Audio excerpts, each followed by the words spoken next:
Tony Blair considered quitting as Prime Minister to mount a bid to become President of the European Commission, one of his closest advisers claimed.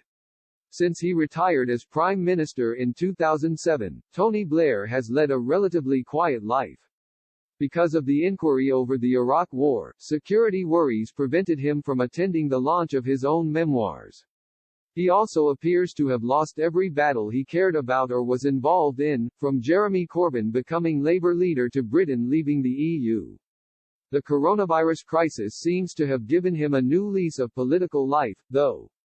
This week, he appeared on Good Morning Britain, urging the government to speed up its vaccination scheme as he warned of a cat-and-mouse game with new variants of coronavirus. As many wonder whether his next step will be fully returning to politics, the largely forgotten diaries of his former press aide Alistair Campbell reveal what Mr. Blair would have liked to do with his career after Downing Street.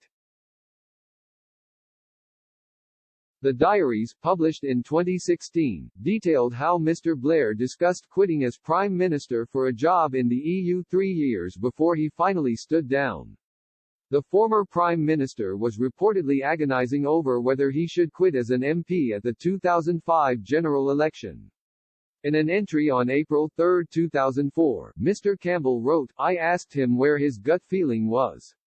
He said if he had to make the decision, right here, right now, it was probably towards standing down before the election and letting G.B. Gordon Brown fight it. He had never felt he would do 3 terms. His worry was Gordon Brown and whether he could actually do the job, also whether he really was a modernizer." Nearly 3 weeks later, on April 23, Mr. Blair was speculating that Mr. Brown would grow into it, according to the diary.